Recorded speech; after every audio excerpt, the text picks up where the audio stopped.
The prairie wind carried the scent of sagebrush and distance, that particular smell of emptiness that defined the northern plains in the dying light of autumn. Matto sat alone beside his fire, the flames no larger than a cupped hand, and watched the smoke rise in thin, twisting columns toward a sky the color of old copper. Around him, the Lakota camp settled into the rhythms of evening, the soft voices of women grinding corn, the laughter of children chasing each other between the teepees, the low nickering of horses picketed beyond the circle. It was the sound of life, continuing obstinate and resilient, despite everything the white world had done to crush it. But Matto felt separate from it all, as if he existed behind a pane of glass that muffled sound and dulled color. He had been this way since the day his younger brother fell 2 summers past on a rocky hillside near the Cinder Bluff mine. Chaska had been faster, cleverer, better loved, and Matto had not been able to save him. The cavalry bullet had torn through Chaska's chest, and he had died, with his hand reaching toward Matto, his mouth forming words that never came. Since then, Matto had ridden alone, scouted alone, eaten alone. Alone was simpler. Alone meant no one else would die, because he was too slow, too stupid, too cursed to protect them. He ate from a wooden bowl the venison stew still warm but tasteless in his mouth. His hunting shirt was buckskin decorated with quill work his mother had sewn before the fever took her 3 winters ago. 2 eagle feathers hung in his long black hair, tied with rawhide strips that were beginning to fray. He kept meaning to replace them, but the small tasks of living seemed to require more energy than he possessed.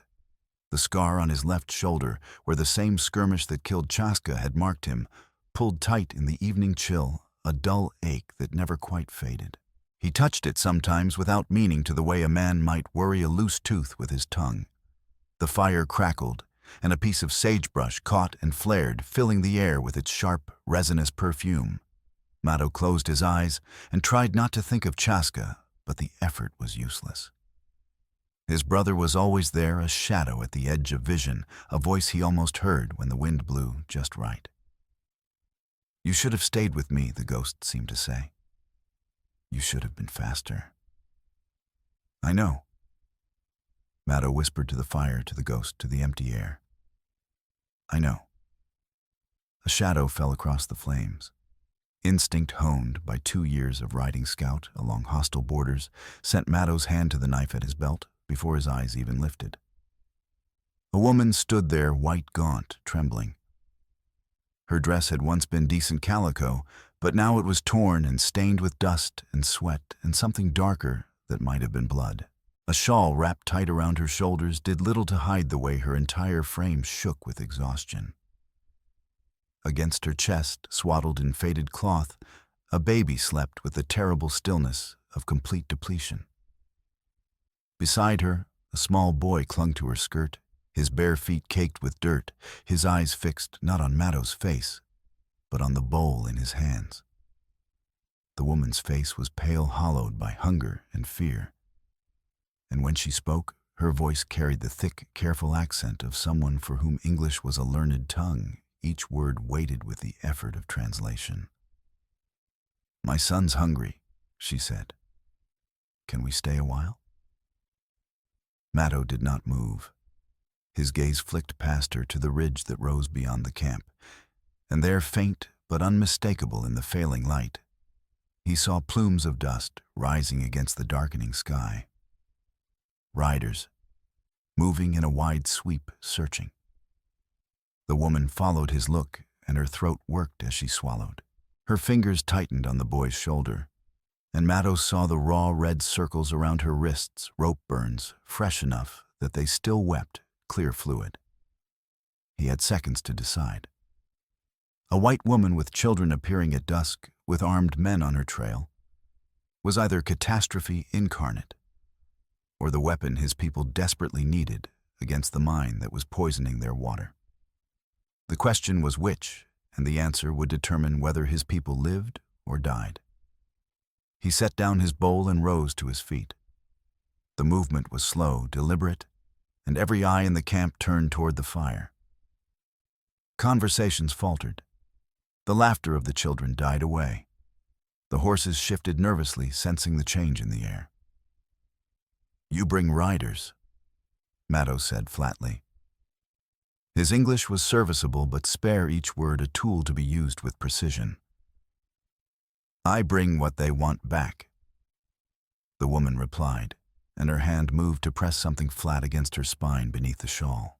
"And maybe what you need." The boy whimpered a small broken sound that seemed to come from somewhere deep inside him. The baby did not stir. Matto looked at the dust on the ridge, then at the woman's wrists, and then at the boy's face. He thought of Chaska, who had been small once, who had looked up at him with the same kind of animal desperation when their father had been killed by whiskey traders and the world had become a dangerous, uncertain place. He thought of all the ways he had failed to protect the people he loved, and how this woman and her children represented yet another chance to fail.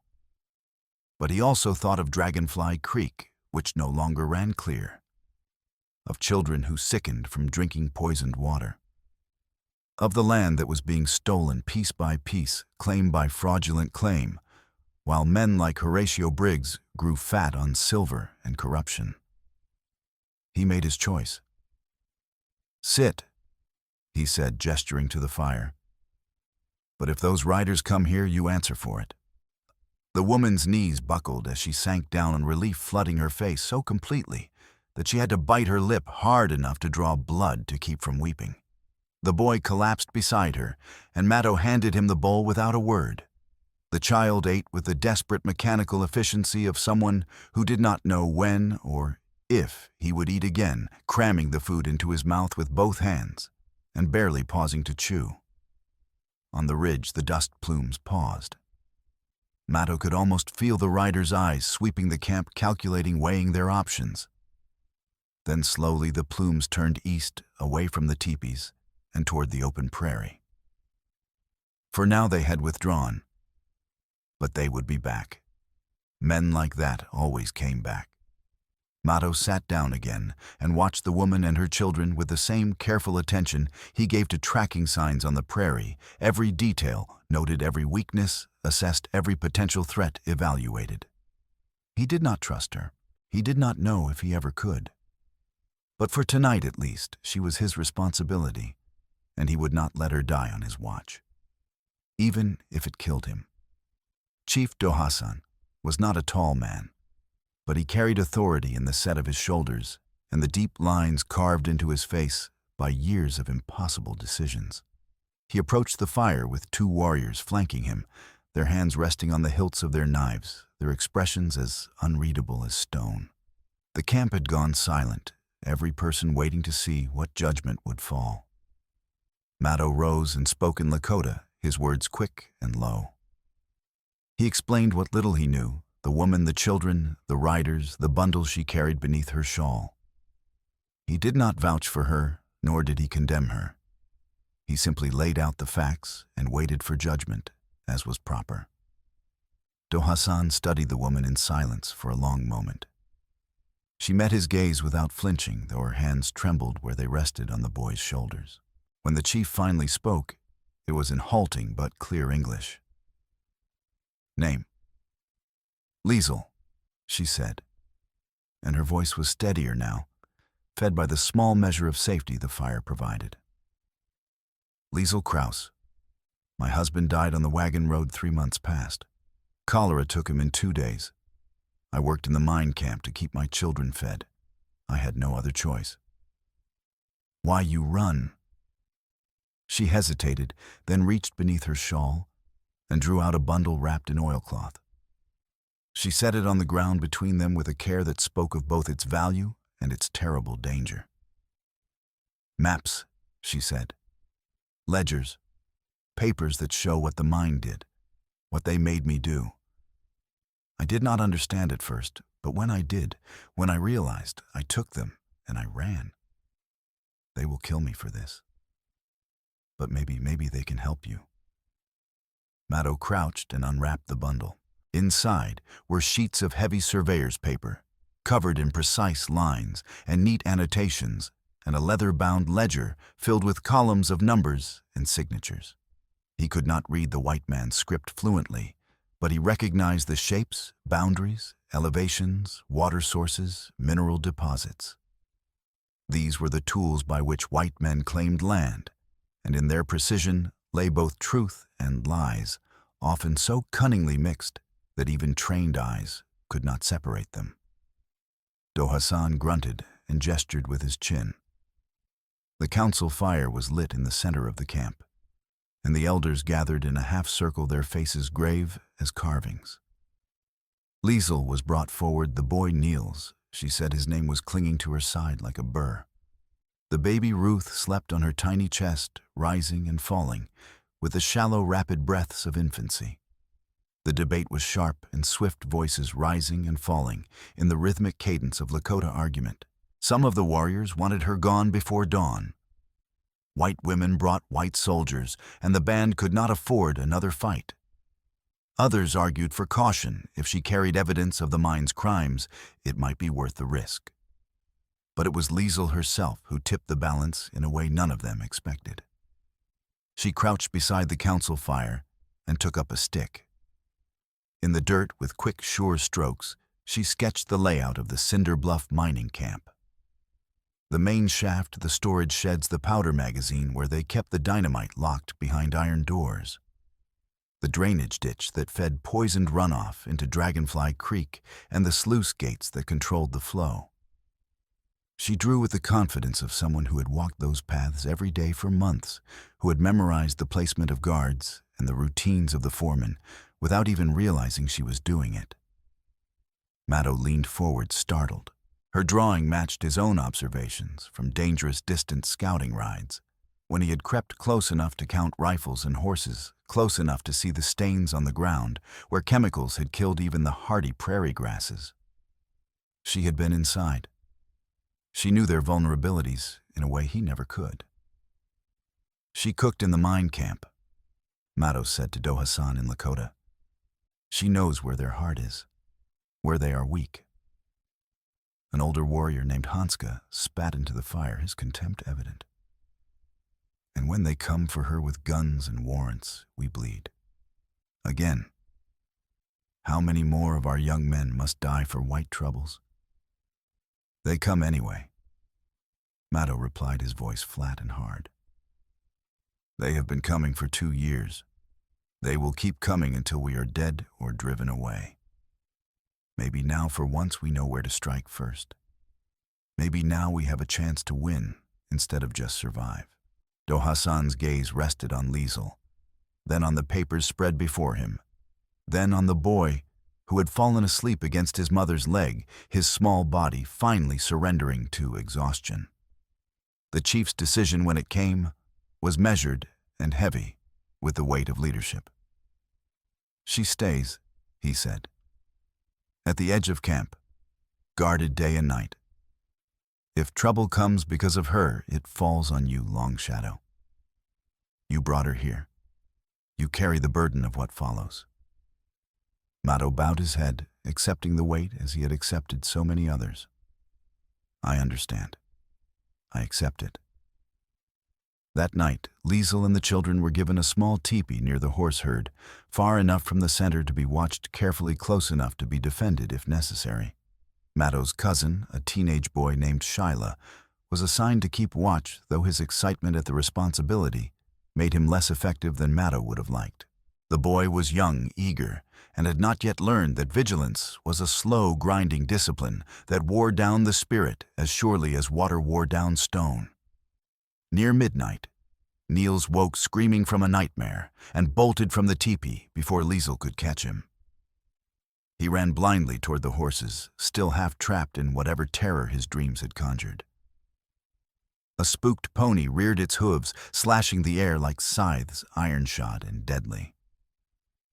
Maddo, who had been unable to sleep and sat brooding by his own fire, moved without conscious thought. He dove and caught the boy by the waist, rolling them both clear as the hooves crashed down on the empty ground where Niels had been standing a heartbeat before. The impact drove the air from Matto's lungs, and for a moment he lay there, gasping, the boy's small body clutched tight against his chest. Liesel arrived a moment later, breathless and wild-eyed, her hair loose and her shawl forgotten. She dropped to her knees beside them, her hands shaking as she checked her son for injuries, running her fingers over his limbs and head with the desperate thoroughness of a mother who knows how fragile life is. "Thank you," she whispered, her accent thick with emotion. "Thank you.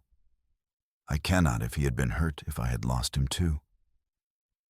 Her voice broke and she pressed her face against Neil's hair, her shoulders shaking with silent sobs.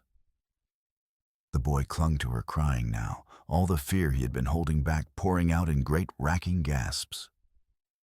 For a moment, the three of them were caught in the glow of the firelight. Warrior mother-child, bound not by trust or understanding yet, but by the shared narrow margin between disaster and survival. Matto felt something shift in his chest, some small crack in the wall he had built around his heart after Shaska's death. He did not want to feel it.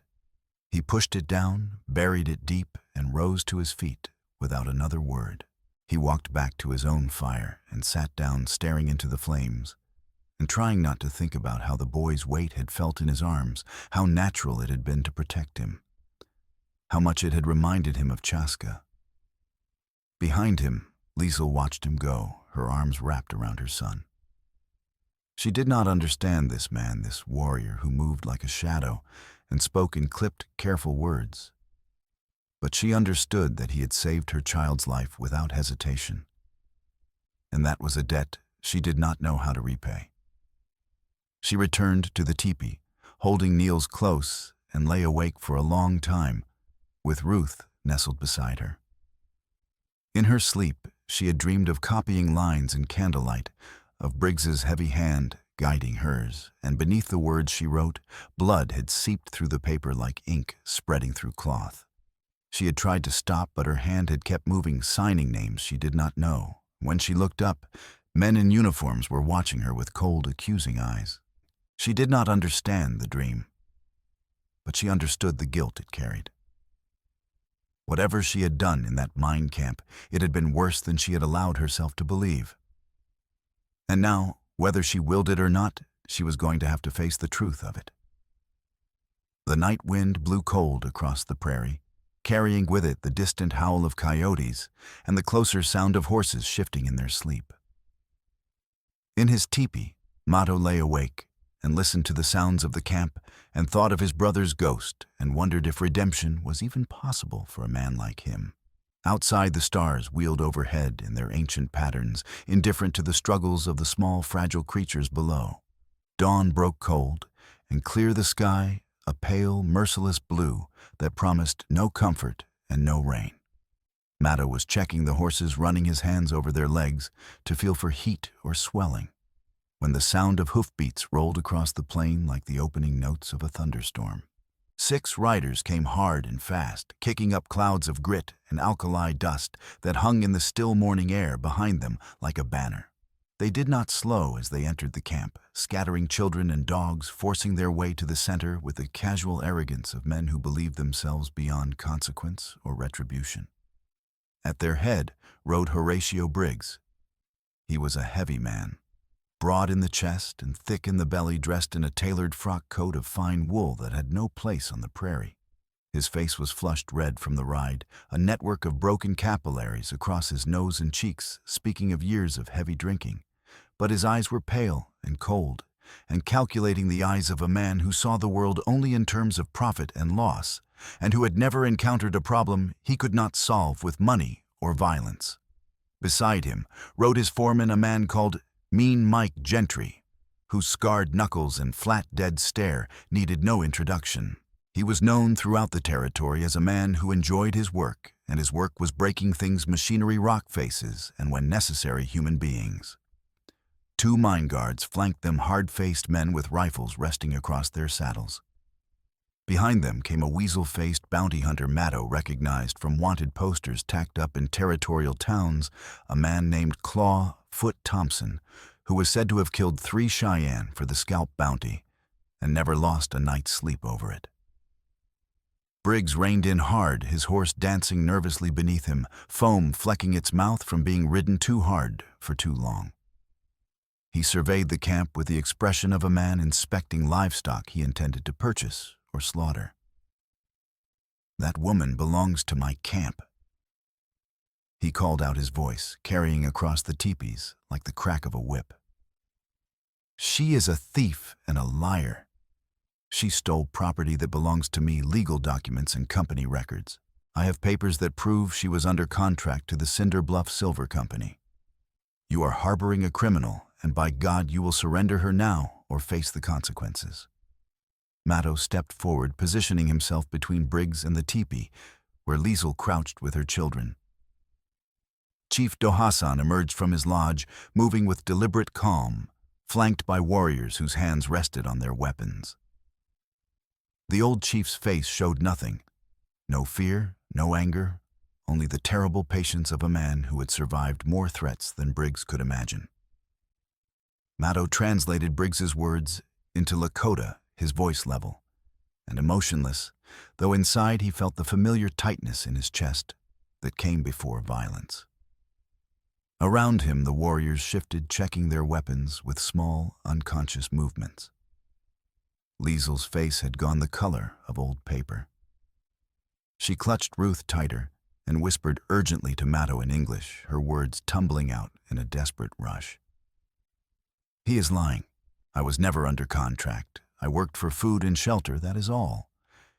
He forced me to copy maps, to forge signatures of federal surveyors and Indian agents. He moved the creek on paper, shifted the borders, so your land became his. I did not understand. At first, I thought I was only making clean copies of old surveys. But then I heard an army officer questioning the maps, asking why the elevations did not match the terrain. And I realized what I had done. What he had made me do. I took the ledger and the originals, and I ran. If he gets them back, there is no proof of his fraud. If he gets me back..." Her voice broke. "My children will never see me again. He will make sure of that." Matto's jaw tightened until his teeth ached.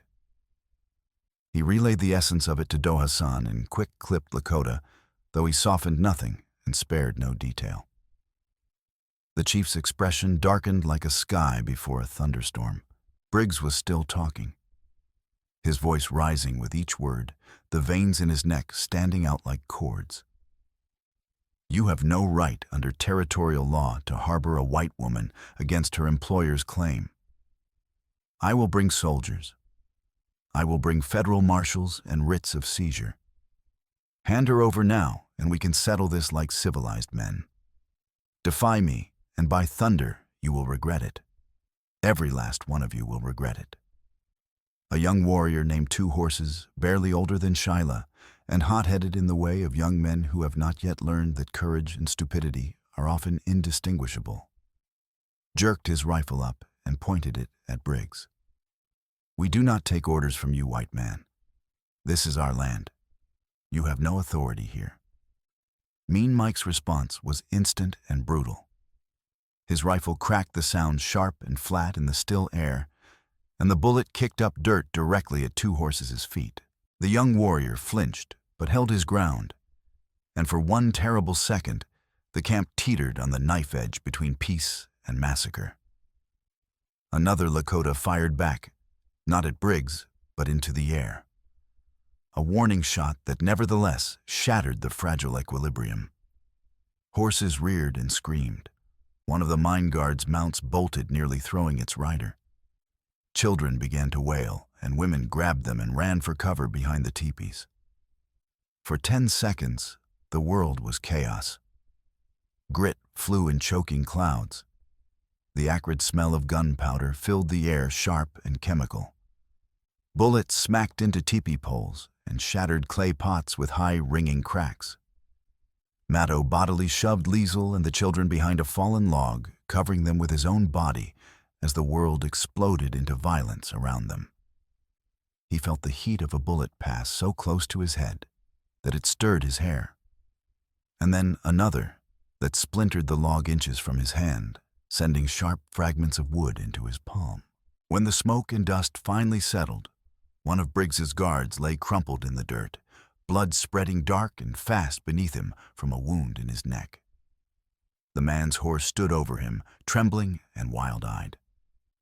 Briggs himself had wheeled his mount back, his face twisted with fury and something that might have been fear. "You have made war with me," he shouted, his voice cracking with rage.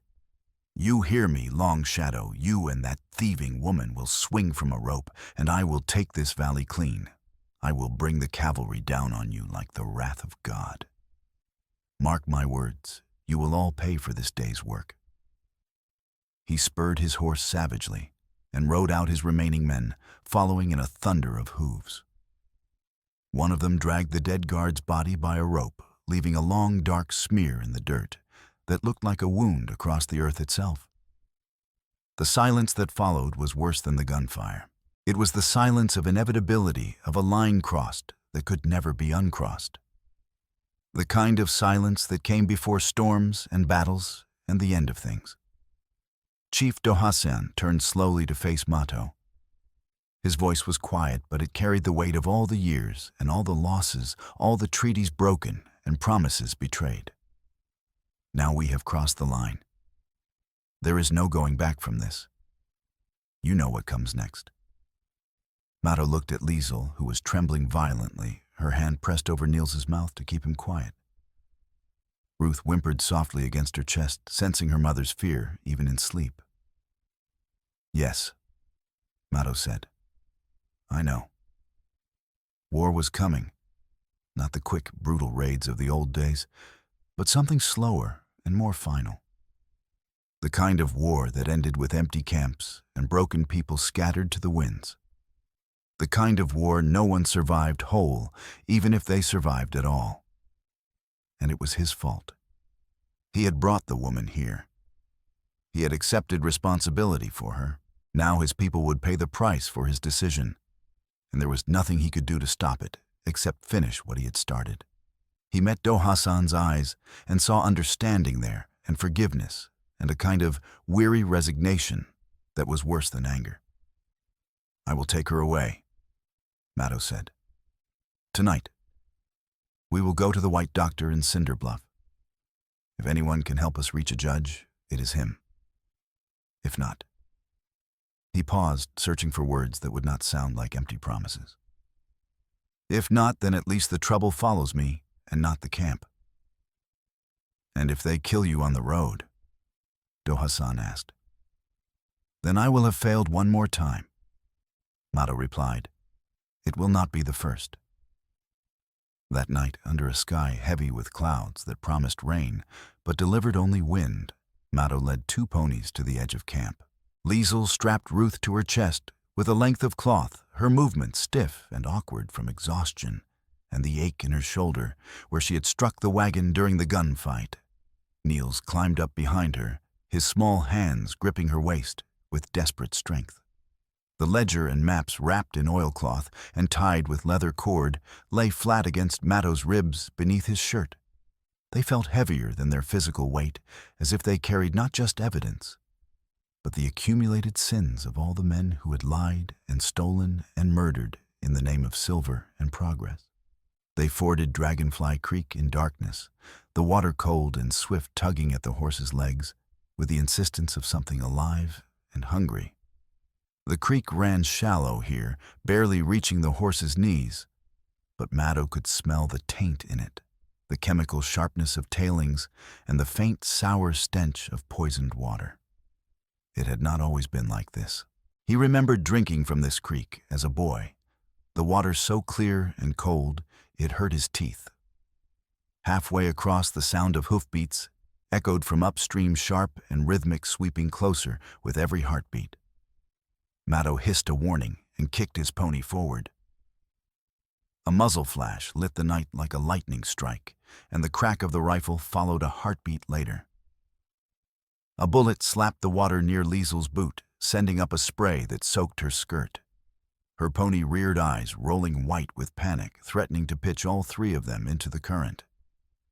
Matto rammed his mount into hers, grabbed the reins over her trembling hands, and hauled them forward with brute strength.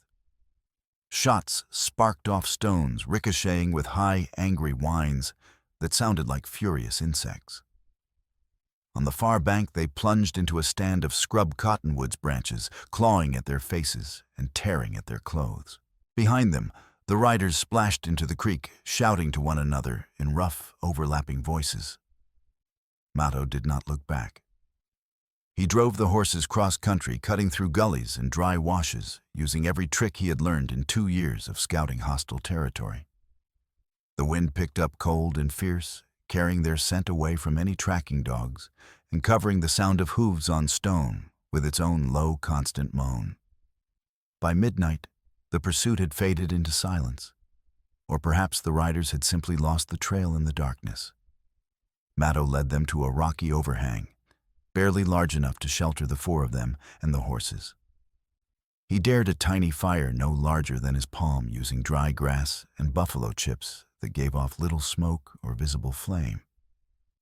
Liesl sat with her back against the stone, soaked to the thighs and shaking uncontrollably.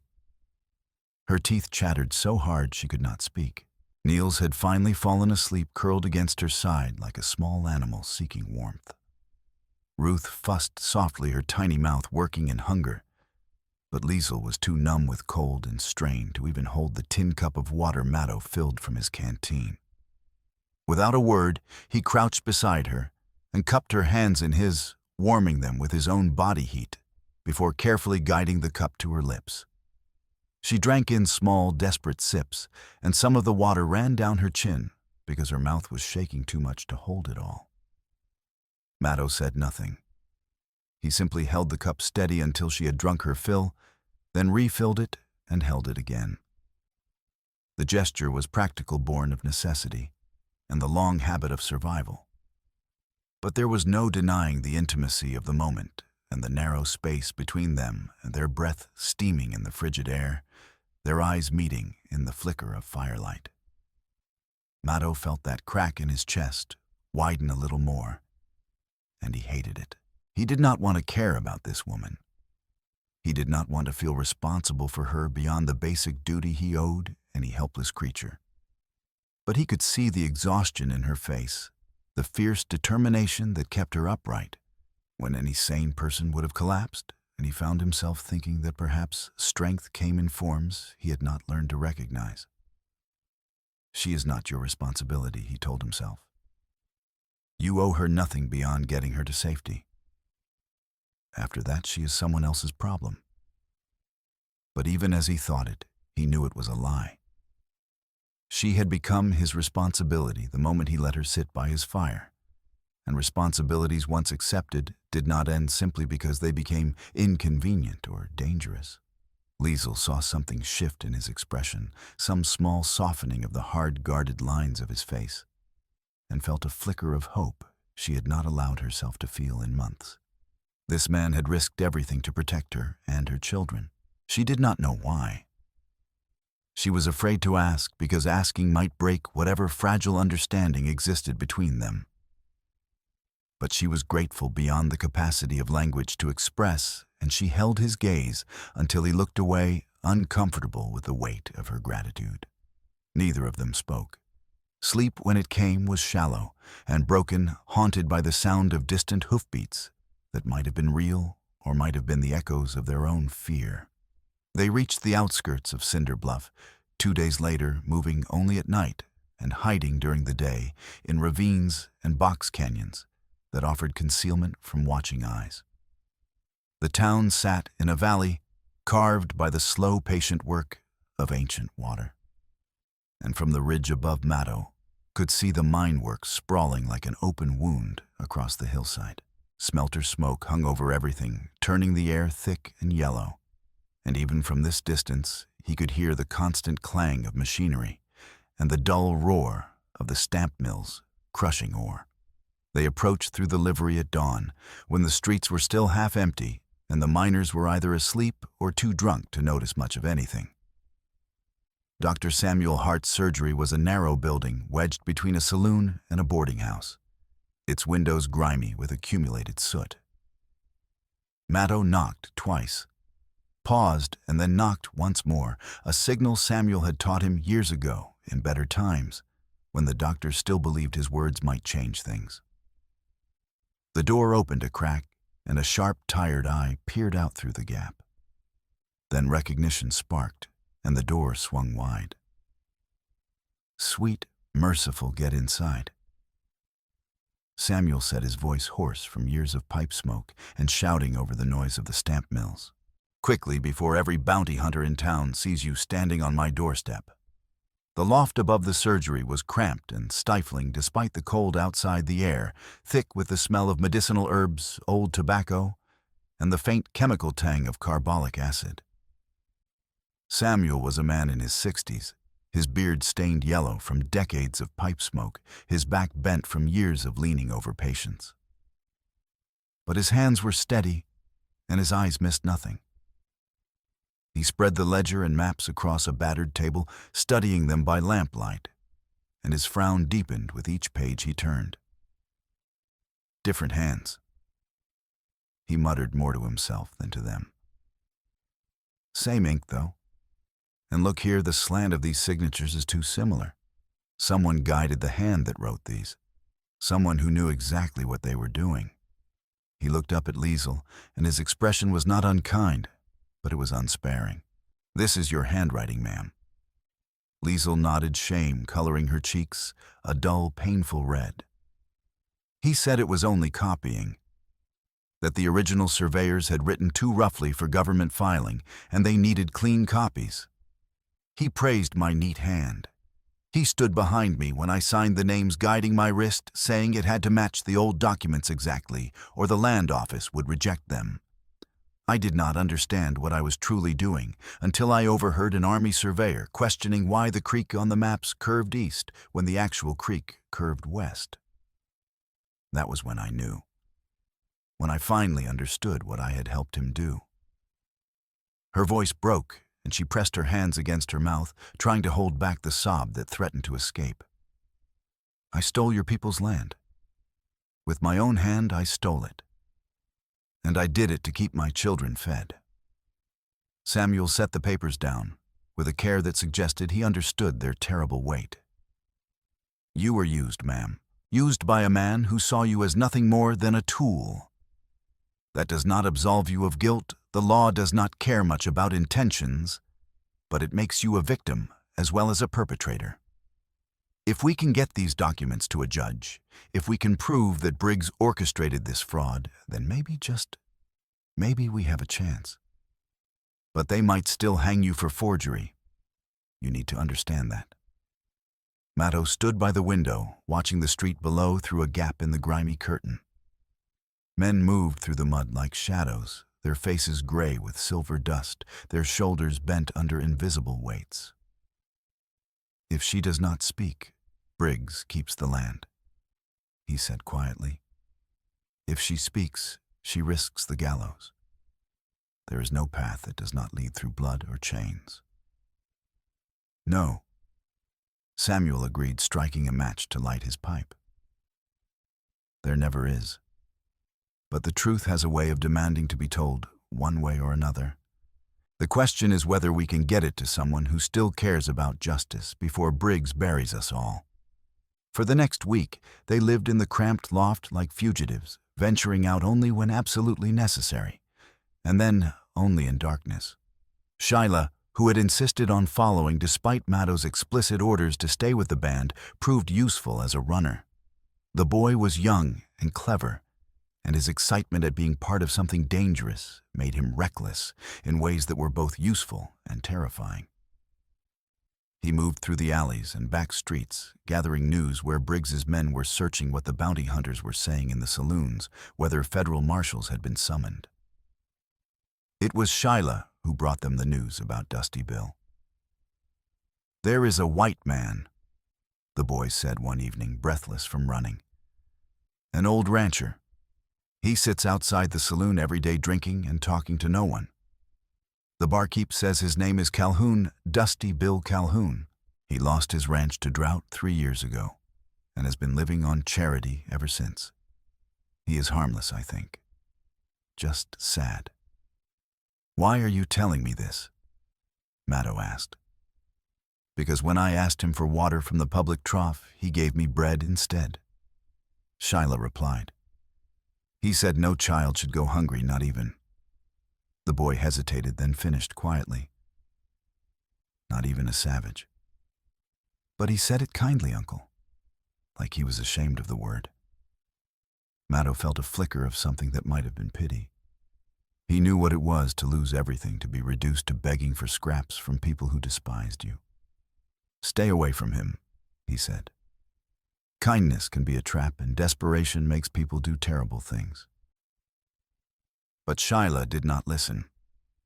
He was young and still believed in the basic decency of human beings, and over the following days he brought Dusty Bill food when he could spare it, and sometimes sat with the old man in the mornings when the sun was warm and the saloon had not yet opened. If Matto had known what that small kindness would cost them, he would have forbidden it, absolutely. But he did not know, and so the thing unfolded as it was always going to unfold, inevitable as a stone rolling downhill. It was during one of those long, tense days in hiding, while Liesl tended Ruth and Niels played quietly with a carved wooden horse Shyla had given him, that Matto made the discovery that changed everything. He had been studying the maps again, unable to shake the feeling that something was wrong with them. He had a scout's eye for terrain honed by years of reading the land, for signs of water game trails, ambush points, and lines of retreat. As he looked at Liesl's careful copies laid out side by side on the table, a pattern began to emerge that troubled him deeply. "These elevations," he said slowly, tracing a finger along one of the survey lines. "They are wrong. This ridge here, it does not slope this way in the real world. I have walked this ground. The drainage runs south, not east." Liesl looked up from where she sat mending Niels's torn shirt. "I copied them exactly as Briggs gave them to me. Line for line, number for number. I was very careful." "Then he gave you false originals to copy." Matto said, his mind beginning to work through the implications, like a man following tracks through difficult country. Or, he paused, a new thought forming. "Or you copied multiple versions, and he told you they were all the same survey when they were not." Samuel leaned in his pipe, forgotten in his hand. "What are you saying, Long Shadow?" Matto did not answer immediately. Instead, he took 3 of the map surveys dated 2 months apart and laid them one on top of the other, holding them up to the lamplight. The lines did not match exactly. They were close enough to fool a casual eye, close enough to pass as simple copying errors or variations in surveying techniques. But where they overlapped, where the lines diverged and converged in specific patterns, something else emerged. A network, a web of lines that had nothing to do with watercourses or property boundaries. "These are not land surveys," Matto said, his voice low and hard with certainty. "Look here, these dotted lines are not creeks. Creeks follow the natural drainage of the land. These lines cut straight through ridges where water could never flow. And these symbols here, marked as elevation points, they form a pattern that does not match any natural geology I know." Samuel squinted at the overlapping maps and then suddenly drew in his breath sharply. "By God, those are vein maps. Mineral deposit maps. These lines track silver veins underground." "Yes," Matto said. "Deep veins running under Lakota land. Land that legally cannot be mined without tribal permission or federal seizure.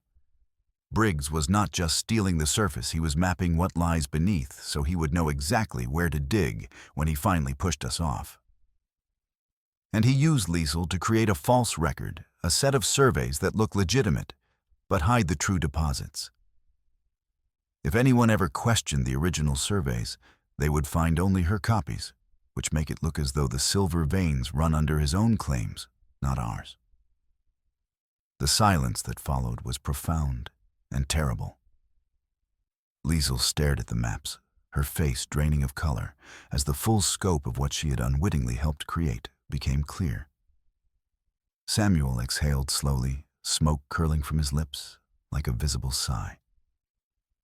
"If this is true," Samuel said carefully, "then this is not just about one creek or one band of Lakota. This is a conspiracy to defraud the federal government and steal mineral rights from an entire territory. If we can prove this, if we can show that Briggs falsified government surveys to hide the true location of silver deposits, then every land claim he has filed becomes suspect. The territorial government will have to launch an investigation. The corruption will be exposed." He turned to look at Maddow with something approaching awe. "How in blazes did you figure this out? Most white surveyors would not have caught it." "Because I know this land," Maddow replied simply. "I have walked every ridge and followed every creek. I know where the water runs and where it does not. A white man sees maps as truth. I see maps as lies to be tested against the real world." Liesel pressed her trembling hands to her face, and when she lowered them, her eyes were bright with unshed tears. "I did not know," she whispered. "I swear to you I did not know. If I had understood—" "You would have run sooner," Maddow said, and his voice was not unkind. "And your children might have starved, and Briggs would still have his maps, and we would still be dying from poisoned water. You did what you thought you had to do. Now we do what we have to do." He looked at Samuel. "Can this reach a judge? Will it be enough?" "If we can get it to Judge Holcomb when he comes through on the circuit," Samuel said, "then yes. Holcomb is one of the few territorial judges who cannot be bought. He takes his oath seriously. But we have to reach him before Briggs realizes what we have. Once Briggs understands that we have decoded his ghost map, he will burn everything and kill everyone who has seen it." "Then we move soon," Maddow said. "Tomorrow night, before he has time to consolidate his forces." In the corner, Niels looked up from his toy horse and asked in his small, clear voice, "Are the bad men going to find us, Mama?" Liesel gathered him close, pressing her lips to the top of his head. "No, my darling, no. We are going to make sure they cannot hurt anyone ever again." But even as she said it, she tasted the lie on her tongue because she knew that in this world, the bad men always found you eventually. The only question was whether you were ready when they did. Outside in the muddy street, Dusty Bill Calhoun sat on a barrel and watched Shyla disappear into the doctor's building with a bundle under his arm. The old rancher took a long pull from his bottle and felt the weight of his own desperation, like a stone in his chest. He had not eaten a real meal in 4 days. The charity that had sustained him was drying up. Winter was coming, and he had no shelter, no prospects, no future. When Mean Mike had approached him in the saloon 2 nights ago and offered him $20 just to keep his eyes open and report if he saw anything unusual, especially anything involving a Lakota warrior and a white woman with children. Dusty Bill had told himself it was just information, just watching and reporting. It was not as if he would be pulling the trigger himself. But now, watching the boy disappear into Samuel's building, knowing what that meant, Dusty Bill felt sick with the knowledge of what he was about to do. He finished the bottle, threw it into the street where it shattered on a rock, and stood up on legs that trembled with more than just drink. He would tell Mean Mike what he had seen. He would take the money. He would eat for a few more weeks. And he would hate himself for the rest of his life, however short that might be. The circuit judge was due to reach the old Cinder Bluff shaft in 3 days' time. The shaft had been played out 5 years ago, the silver exhausted, and now it served mainly as a storage cave for abandoned equipment and a convenient meeting point for the traveling judges who heard disputes and issued rulings in the remote mining camps. Samuel arranged for a wagon from a liveryman who owed him a debt the man's daughter had nearly died from blood poisoning after a mining accident. and Samuel had saved her life with carbolic wash and surgical steel, when the camp doctor had simply shrugged and said nothing could be done. At dawn, they loaded the wagon with crates to hide Liesel and the children, and Matto rode ahead as scout, keeping to the high ground and using every scrap of cover the broken country provided. The morning was cold and clear, the kind of crystalline autumn day that made distances deceptive and every sound carry for miles. For the first few hours, the journey was uneventful, almost peaceful. Samuel drove with his old hands steady on the reins, and inside the wagon, Liesel held Ruth close and whispered reassurances to Niels that she desperately wanted to believe. They were midway along the river road, in a narrow defile hemmed by rocky bluffs, when the world exploded into violence. The first shot came from above and behind a single crack that shattered the wagon's rear wheel in a spray of splinters and iron fragments. The wagon lurched violently sideways, and Liesel was thrown against the sideboard with enough force to drive the air from her lungs. Her shoulder struck the wood edge-on, and she felt something tear deep in the joint, a white-hot lance of agony that made her vision gray at the edges. Niels cried out as his lips split open on the corner of a crate, blood streaming down his chin. More shots followed, a ragged volley from multiple positions. The horses screamed and reared their eyes, rolling white with terror. Samuel fought to control them, his voice a steady stream of commands and curses, but the broken wheel dragged in the dirt, and the wagon was coming apart beneath them. Matto wheeled his pony and charged upslope toward the attackers, drawing their fire deliberately. A bullet grazed his thigh, burning like a brand, but he kept his seat and returned fire with the Winchester. He carried the 1873 model lever-action, 16 rounds in the magazine. Each shot was deliberate, placed with the economy of a man who had learned long ago that wasted ammunition meant death. One of the ambushers went down with a hole through his chest. Another ducked behind cover, cursing. Below, Liesel crawled through the wreckage of broken crates and scattered supplies, her injured shoulder screaming with every movement. The oilcloth bundle containing the maps had rolled toward the edge of the steep drop to the river below. She lunged for it, grinding her knees bloody on the sharp gravel, and caught it just before it tumbled into the churning water. Niels clung to her, his small face white with terror. "Mama, are the bad men going to get us?" "No," Liesel said fiercely, holding him with her good arm while clutching the bundle with the other. "No, my love. We are not going to let them." The attackers paused to reload, and in that brief lull, Samuel managed to whip the horses forward. The wagon lurched ahead on 3 wheels, and a dragging stump barely holding together, but it was enough to break free of the kill zone. They careened down the road for another half-mile before the broken axle finally gave out completely, and they were forced to abandon the wagon and continue on foot. Samuel's leg was badly bruised where he had been thrown against the sideboard. Liesel's shoulder hung useless, and every step sent jolts of agony through her body. Matto's thigh bled steadily through the bandana he had tied around it, and his pant leg was soaked black with blood.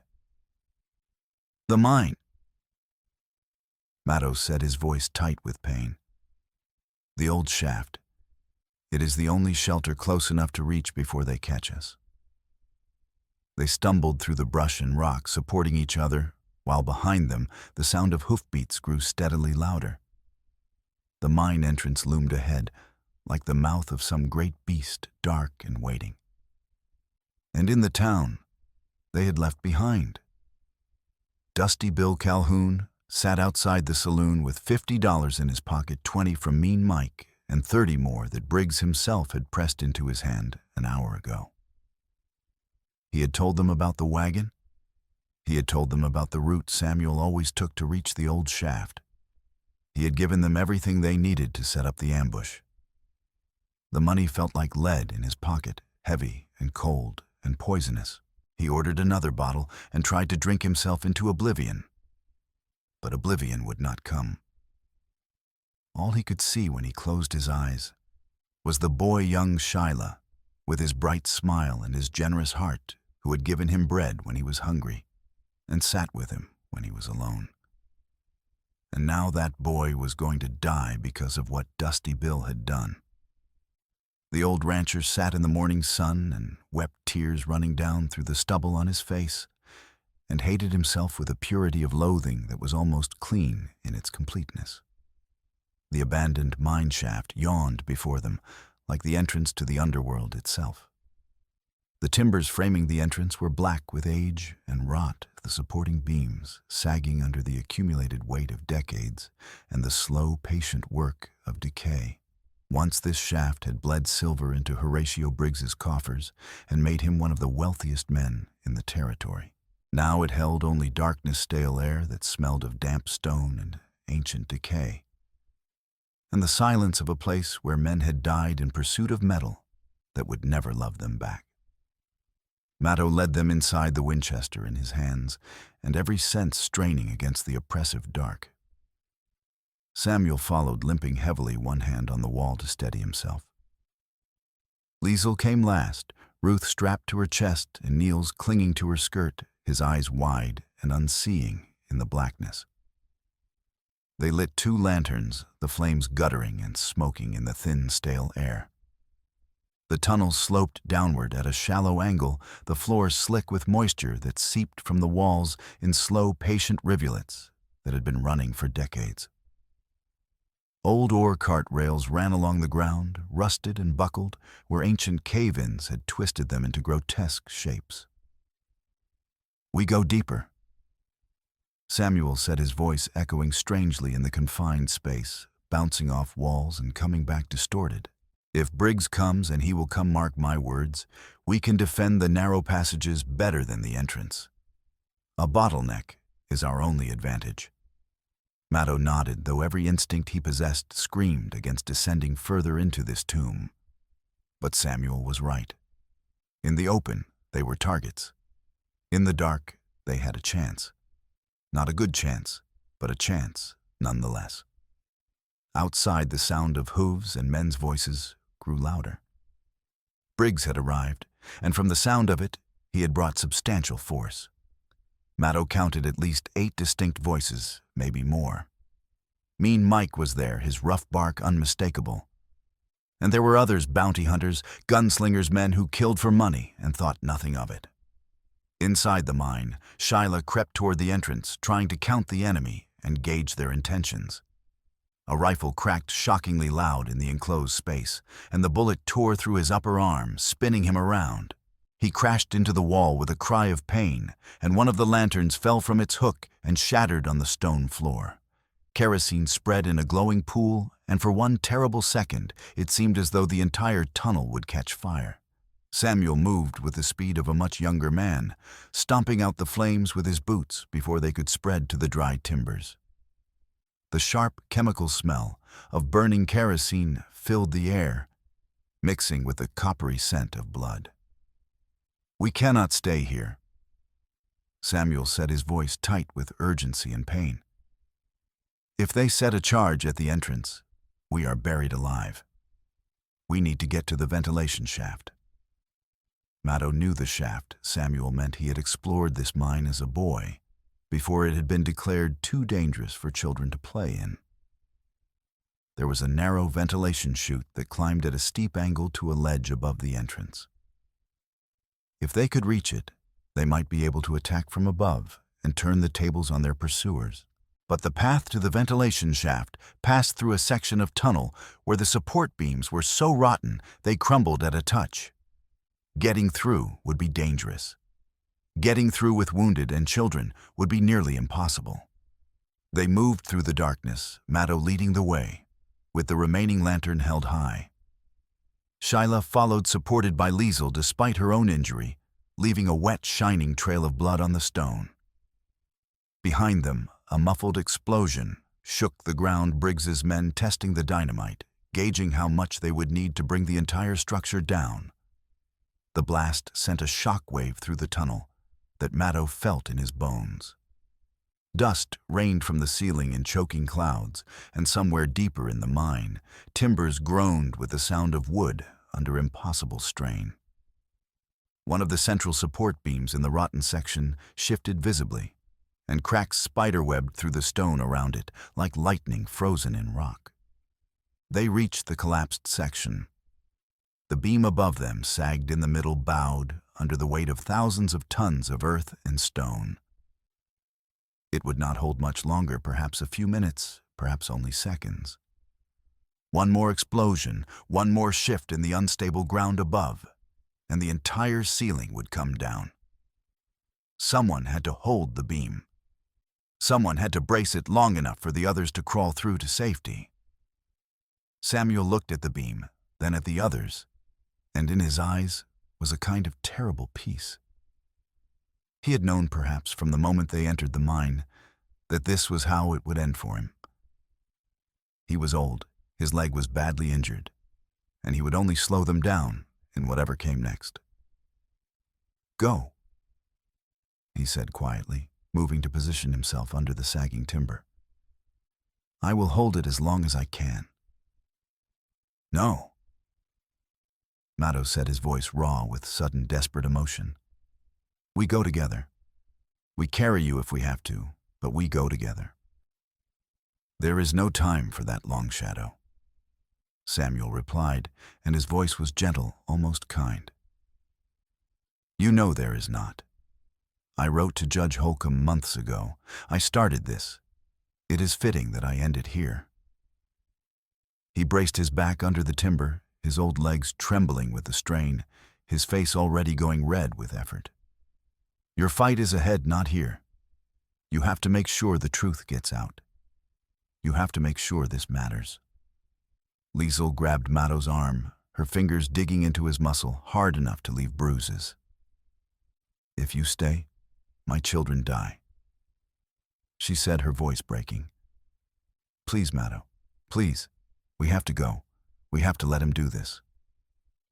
Matto looked at Samuel, this man, who had shown him kindness when kindness was rare, who had treated Lakota patients when other white doctors turned them away, who had risked everything to fight an injustice he could have simply ignored, and felt something break inside his chest. "Tell them." Samuel said, his voice strained, now the weight of the mountain pressing down on him. "Tell them why this mattered. Tell them I tried." One by one they crawled under Samuel's straining arms. Liesel first, with Ruth tucked tight against her chest, biting down on her own hand to keep from crying out as her injured shoulder scraped against the stone. Then Niels, his small face streaked with tears, dragging Shyla by his good arm. Finally Matto, who paused for one brief agonizing second to meet Samuel's eyes. "Take care of her," Samuel whispered, his voice barely audible now over the groaning of the timber. "She is braver than she knows. And you have more heart than you allow yourself to believe. Do not waste it. Do not." The beam gave with a sound like the world breaking. Rock and timber roared down in a thunderous avalanche, and Samuel disappeared beneath it, his last words lost in the crash of falling stone. The tunnel sealed itself, and the darkness swallowed everything. For a long moment, no one moved. No one breathed. The silence after the collapse was absolute and terrible, the kind of silence that exists in graves and at the bottom of the sea.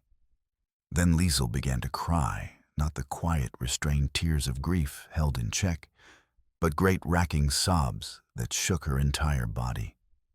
Niels pressed his face against her and cried with her, and even Shyla, trying to be brave, could not stop the tears that ran down his face.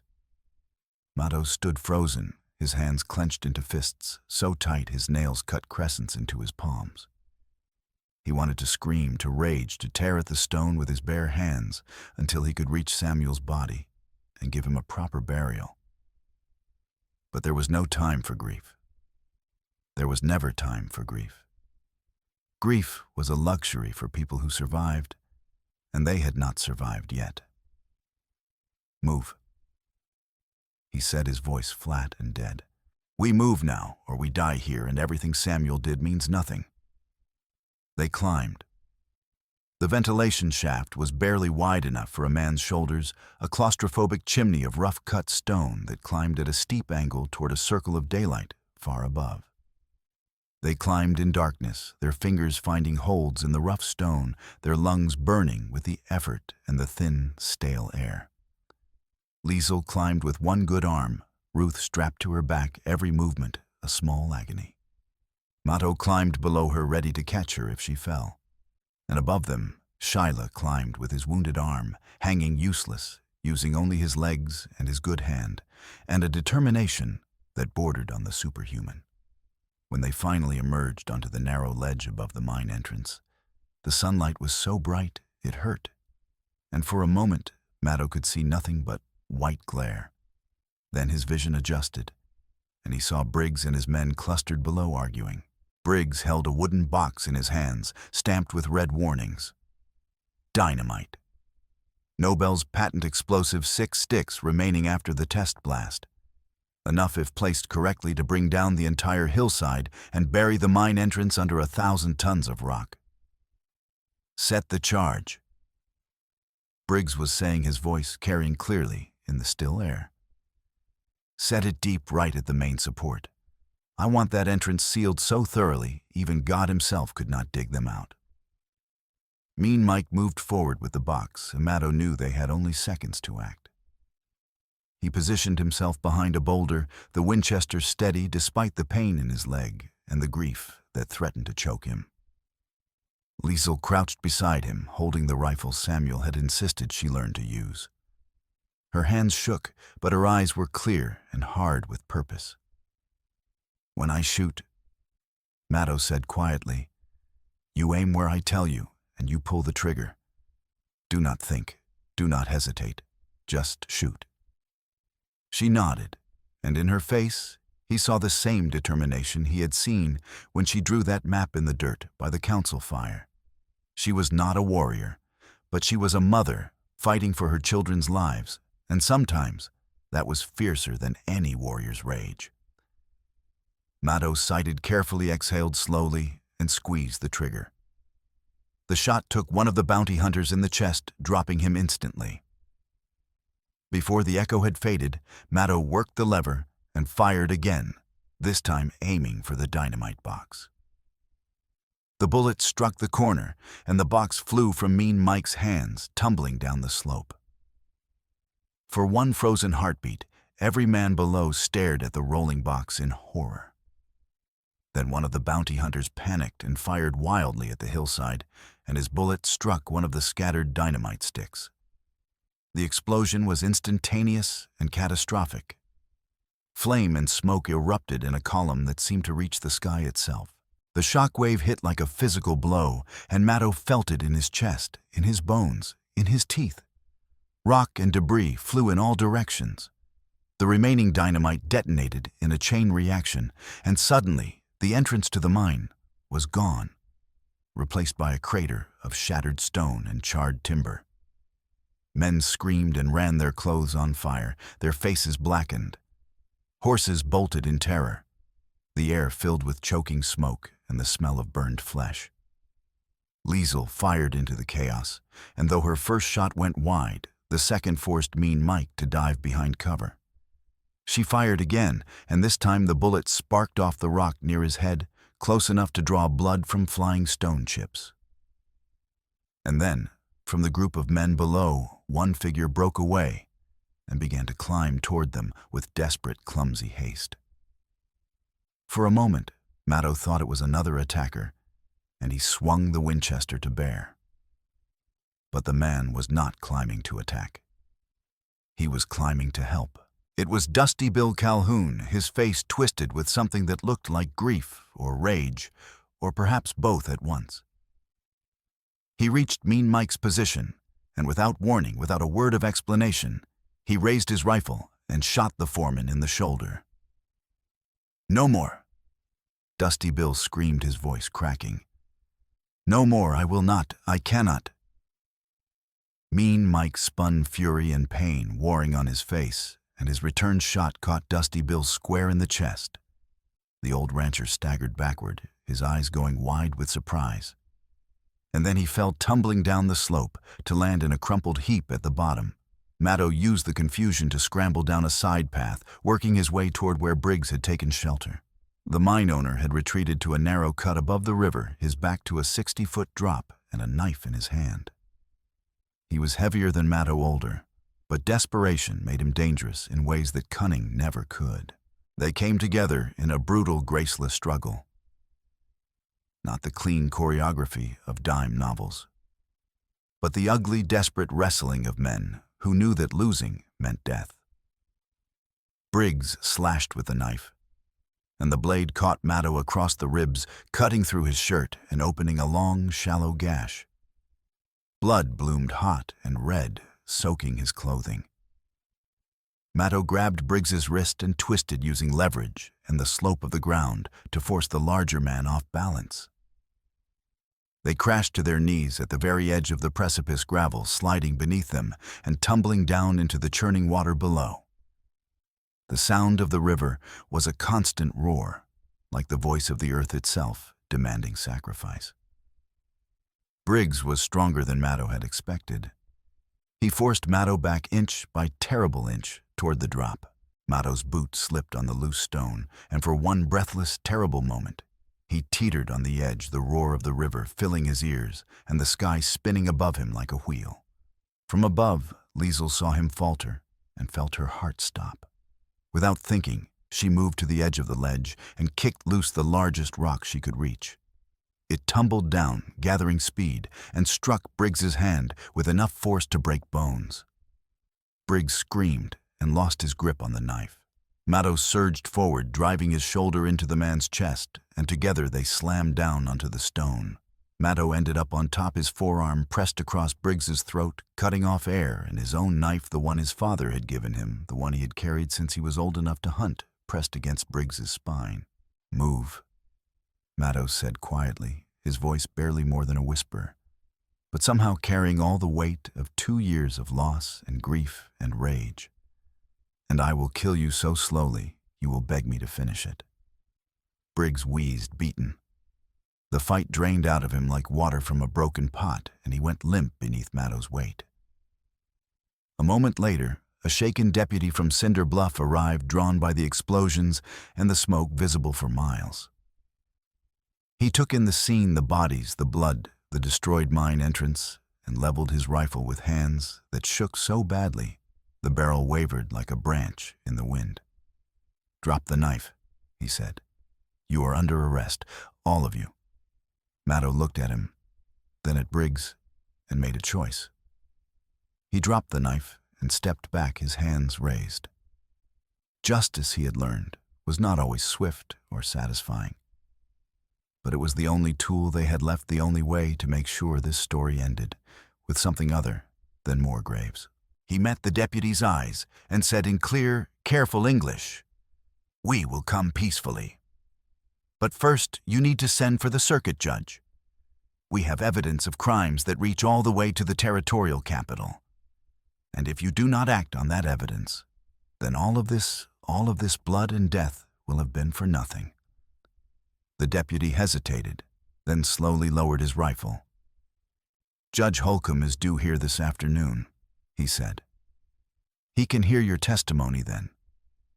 But if you are lying to me—" "We are not lying," Liesl said, stepping forward with the oilcloth bundle clutched in her good arm. "I wish to God we were, but we are not." Judge Thaddeus Holcomb arrived 3 hours later, a lean man in his 50s with tired eyes and ink-stained fingers that spoke of too many years reading law by lamplight. He had the reputation of being one of the few territorial judges who could not be bought, whose decisions were guided by statute and conscience rather than by whoever offered the largest bribe. It was a reputation that made him respected by some and hated by others, and which ensured that he traveled with a federal marshal and 2 armed clerks. He set up court on a flat stretch of ground above the destroyed mine, using an overturned wagon bed as a bench and the open sky as a ceiling. Men gathered to watch miners from Cinder Bluff, curious townspeople, a few Lakota, who had followed Maddow's trail and arrived just in time to see the reckoning. Liesel stood before the judge, her hands bandaged and her shoulder in a crude sling, and told her story in clear, careful English. She explained how Briggs had hired her to copy maps and ledgers, praising her neat handwriting and her willingness to work for food and shelter rather than wages. She described how he had stood behind her as she signed names she did not know, guiding her wrist and telling her it was only to match the old documents for government filing. She told of the night she had overheard an army surveyor questioning the maps and how she had finally understood what she had been used to create. "I forged federal documents," she said, her voice steady despite the tears that ran down her face. "I know that what I did was a crime, even if I did not understand the full scope at the time. I am prepared to face the consequences of that crime. But I also know that if I stay silent now, if I allow fear to stop me from speaking, then the man who orchestrated this fraud will go free. And other people, other bands, other families will suffer what we have suffered. I cannot let that happen. I will not let my children grow up in a world where such things go unpunished." Samuel Hart's letters to the judge were entered into evidence: soil samples, careful documentation of illness among Lakota children, months of warnings ignored.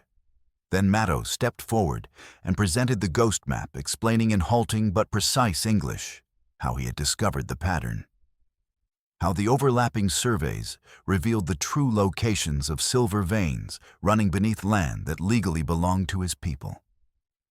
Judge Holcomb studied the maps for a long time, his expression growing darker with each passing minute. He traced the lines with one finger, comparing elevations to known geography, and when he finally looked up, his eyes were hard as flint. "This is not just fraud," he said quietly. "This is conspiracy at the territorial level. If these maps are accurate, and I have no reason to believe they are not, then Horatio Briggs has been stealing mineral rights through falsified surveys and bribery of federal officials. Every land claim he has filed in the past 5 years will need to be investigated. Every treaty boundary will need to be resurveyed. This is..." He paused, searching for words adequate to the scale of the crime. "This is theft of a magnitude I have rarely encountered." Briggs, his face bruised and his hand roughly bandaged, tried to speak. "This is a fabrication, a conspiracy by savages and a deluded woman who..." "Be silent," Judge Holcomb said, his voice cutting like a blade. "You will have your opportunity to speak at your trial. But I warn you now, if you continue to lie to this court, I will add perjury to the very long list of charges you already face." The judge turned to the deputy. "Take him into custody. He is to be transported to Shiloh and held there pending formal indictment on charges of fraud, conspiracy, bribery of federal officials, and illegal seizure of treaty lands. Bail is denied. He is to be held in isolation to prevent any attempt to intimidate witnesses." Then he turned to Liesel, and his expression softened slightly. "Mom, you have confessed to forging federal documents. Under normal circumstances, that would be a hanging offense. However, the evidence suggests that you were coerced, that you were used as an instrument by a man without conscience, and that when you discovered the truth, you risked everything, including the lives of your children, to expose his crimes. I am going to recommend to the territorial prosecutor that charges against you be reduced to a lesser offense, and that any sentence be suspended in recognition of your cooperation. You will not hang Mrs. Krause. You have my word on that." Liesel collapsed to her knees, sobbing with relief, so intense it was almost painful. Maddow moved to her side without thinking, his hand on her shoulder, steadying her as she wept. As the crowd began to disperse and Briggs was led away in chains, Shyla approached the place where Dusty Bill's body still lay, covered now with a piece of canvas. The boy stood over the body for a long moment, his young face struggling with emotions too complex for his years. "He saved us in the end," Shyla said quietly to Maddow. "He was a bad man who did a bad thing. But in the end, he tried to make it right." Yes, Matto replied, but trying does not always save you. Remember that, nephew. Remember that good intentions and bad actions can exist in the same heart, and that redemption is not always possible. They buried Dusty Bill Calhoun in the red earth above the river, with no marker and no words spoken over his grave. It was not a kind burial, but it was more than many men got in that country, and perhaps it was enough. Winter came and went. The spring rains filled Dragonfly Creek, and the water for the first time in 2 years ran clear and cold. The federal investigation that Judge Holcomb ordered uncovered a network of corruption that reached from the mining camps all the way to the territorial capital. 3 officials were arrested alongside Briggs. 2 more fled before they could be apprehended, and warrants were issued for their capture. Horatio Briggs was convicted on all charges and sentenced to 15 years in the territorial prison at hard labor. The sentence was not death. Judge Holcomb did not believe in hanging men for crimes of greed, no matter how monstrous. But it was in its own way worse. 15 years of breaking rock under the summer sun, 15 years of slow, grinding punishment that would leave him if he survived a broken shell of what he had been. Near the Lakota camp, on the gentle rise above the creek, where Matto had first given Liesel and her children food and shelter, a cabin took shape. It was built of logs and sod with a porch that caught the morning sun and a stone chimney that sent smoke curling into the sky. Liesel lived there with her children, working for a mixed crew of Lakota and white laborers hired by the territorial government to maintain the new drainage systems and ensure the creek stayed clean. She was paid a small but steady wage, and for the first time since her husband's death, she had enough to feed her children without fear. Niels grew strong and brown, learning to ride with Shyla and to speak Lakota with an accent that made the elders smile. Ruth took her first steps on the packed earth floor of the cabin, and her laughter was a sound that seemed to heal something in everyone who heard it. Matto kept his teepee close to the cabin, near enough that their fires nearly touched on cold nights. He helped with the construction, passing tools and lifting beams, and when Liesel's shoulder protested, it never healed quite right, and cold weather made it ache. He took on the heavier work, without comment or expectation of thanks. One evening in late spring, when the prairie was green with new grass and wildflowers bloomed in waves of color across the hills, Matto and Liesel walked down to the creek together. The sun was setting, painting the sky in shades of copper and gold, and the air smelled of sage and clean water and the promise of summer. They stood in silence for a long time, watching the water flow over smooth stones, and thought of Samuel Hart, who had given his life so they might stand here. "Do you think he knew?" Liesel asked quietly. "At the end, I mean. Do you think he knew that it would matter, that it would be enough?" "I think he had faith," Matto replied. "Not in us, perhaps. Not even in the judge or the law. But faith that the truth once spoken has its own power, that it cannot be buried forever, no matter how hard men try." Liesel looked at him. This man who had become so central to her life that she could not imagine what the days would be like without him in them. "And do you have faith?" Matto considered the question for a long time. Finally he said, "I have you. I have your children. I have this creek running clean again, and my people still alive to drink from it. That is not faith, perhaps. But it is something.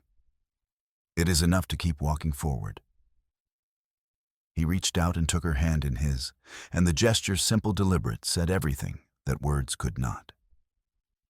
She laced her fingers through his and held on tight. They walked back toward the cabin together as the stars began to appear in the darkening sky. Niels ran to meet them, excited about something Shyla had taught him, and Ruth toddled behind on unsteady legs.